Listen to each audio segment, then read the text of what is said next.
दोस्तों 2023 के बाद टर्की के साथ क्या होने वाला है? क्या टर्की देश के पावरफुल कंट्री में से एक कंट्री हो जाएगा या अब जो उसका पोजीशन है वो भी उससे छीन लिया जाएगा? और दोस्तों आखिरकार ये लूजन एग्रीमेंट क्या है? दोस्तों टर्की का फाउंडर मुस्तफा कमाल अतातुर्क ने इस एग्रीमेंट पे साइन क्यों किया और इतनी बड़ी सल्तनत उस्मानिया को टुकड़ों में बांटकर रिपब्लिक टर्की क्यों बना दिया गया? तो दोस्तों आपको इन सब सवालों के जवाब आज इस वीडियो के अंदर मिलने वाले हैं, तो आप इस वीडियो को आखिरी तक जरूर देखें। दोस्तों वर्ल्ड वॉर 1 में जब सल्तनत उस्मानिया शिकस्त खा गई यानी हार गई, तो जो फतेह के मुल्क थे उन सभी ने मिलकर इस सल्तनत उस्मानिया के साथ एक ट्रीटी साइन की। दोस्तों 1923 को सल्तनत उस्मानिया ने एक ट्रीटी पे अपने हस्ताक्षर गड़े, एक ट्रीटी को साइन किया।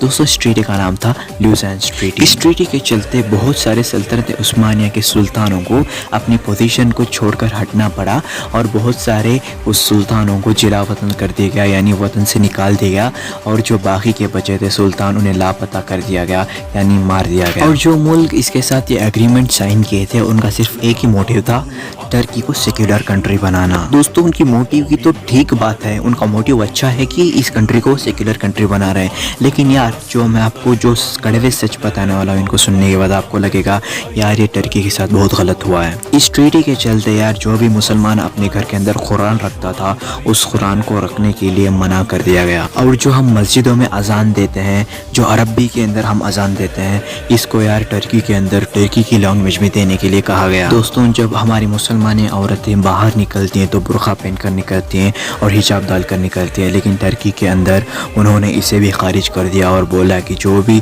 औरतें बाहर निकलेंगी वो बिना हिजाब के आएंगी। दोस्तों इस रिपब्लिक टर्की का जो फाउंडर था जिसका नाम है मुस्तफा कमाल अतातुर्क, बहुत सारे टर्की के लोग कहते हैं कि इजराइल का एक खिलौना था, एक प्यादा था। उनका सिर्फ यही मोटिव था कि वो टर्की से पूरी तरह से इस्लाम को हटा दें। दोस्तों ये तो हो गए कुछ ऐसे कड़वे सच जिसको सुनने के बाद हमारा खून खोल उठता है, लेकिन यार मैं अब आपको ट्रीटी के जो टर्म्स एंड कंडीशंस थे जिसके चलते टर्की अपनी कंट्री में क्या क्या नहीं कर सकता, ये मैं टर्म्स एंड कंडीशन आपको बताऊंगा। दोस्तों इस ट्रीटी के चलते पहला जो कंडीशन था, दोस्तों टर्की अपने कंट्री के अंदर जहाँ भी अगर उसकी ज़मीन में तेल है, पेट्रोल है, तो उसे निकाल नहीं सकता, उसे दूसरे कंट्रियों से ख़रीदना पड़ेगा। अगर नेक्स्ट कंडीशन के बारे में बात करें तो बहुत सारे सुल्तान थे इस टर्की के अंदर, उन्हें अपना पद छोड़कर अपने वतन को छोड़कर इस कंट्री से जाना पड़ा। अगर अगली कंडीशन के बारे में बात किया जाए तो तुर्की के बीचों बीच एक बहुत बड़ी नहर निकलती है जिसके ज़रिए सारे ममालिक अपना ट्रेड करते हैं, अपने जहाज़ों को लाते जाते हैं।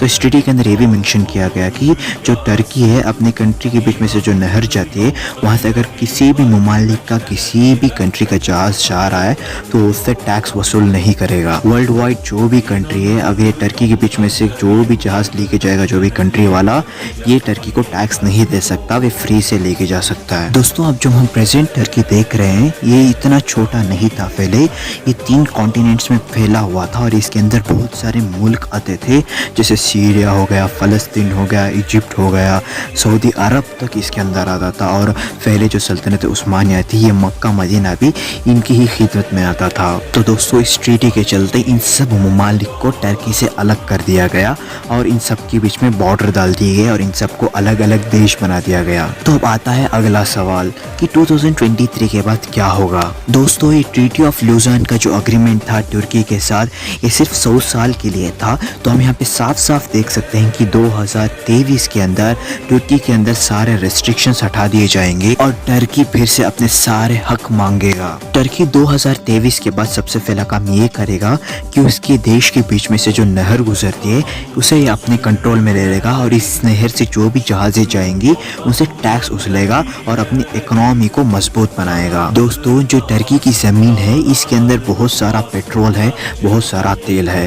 तो 2023 के बाद टर्की दूसरे मुल्कों से पेट्रोल खरीदना बंद करेगा और ख़ुद के मुल्क से पेट्रोल निकाल के बेचना शुरू करेगा। گا۔ دوستوں جو ٹرکی کے سلطان 1923ویں اس ٹریٹی کے چلتے جلا وطن ہو گئے تھے وہ 2023 کے بعد اپنے ملک واپس آ سکتے ہیں۔ اور دوستوں آخری سب سے بڑا سوال یہ آتا ہے کہ کیا ٹرکی اپنے سارے ممالک جو اس سے الگ ہو گئے تھے یہ کیا پھر سے مانگے گا؟ جی دوستوں 2023 کے بعد ٹرکی اپنے جو ملک تھے جو الگ ہو چکے تھے انہیں واپس سے مانگے گا۔ دوستوں رہی بات مکہ اور مدینہ کی خدمت کرنے کی جو فی الحال سعودی عربیہ کر رہا ہے، ٹرکی 2023 کے بعد مکہ اور مدینہ کو بھی مانگے گا، کیونکہ یار سلطنت عثمانیہ کے اندر مکہ اور مدینہ بھی آتے تھے۔ اور دوستوں اس کے چلتے اس ملک میں جتنے بھی مسلم کنٹریز ہیں ان کے بیچ میں ووٹ کیا جائے گا کہ یہ مکہ مدینہ کی خدمت ٹرکی کو دے دیا جائے یا سعودی عربیہ کو دیا جائے۔ تو انشاءاللہ دوستوں 2023 کے بعد جو بھی ہوگا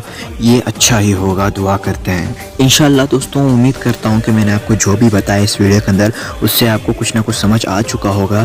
تو دوستوں ویڈیو بہت لمبی ہو رہی ہے تو چلیے دوستوں اس ویڈیو کو یہیں پہ ختم کرتے ہیں، ملتے ہیں ایک نئی اگلی ویڈیو کے اندر، تب تک کے لیے آپ اپنا خیال رکھنا، خدا حافظ۔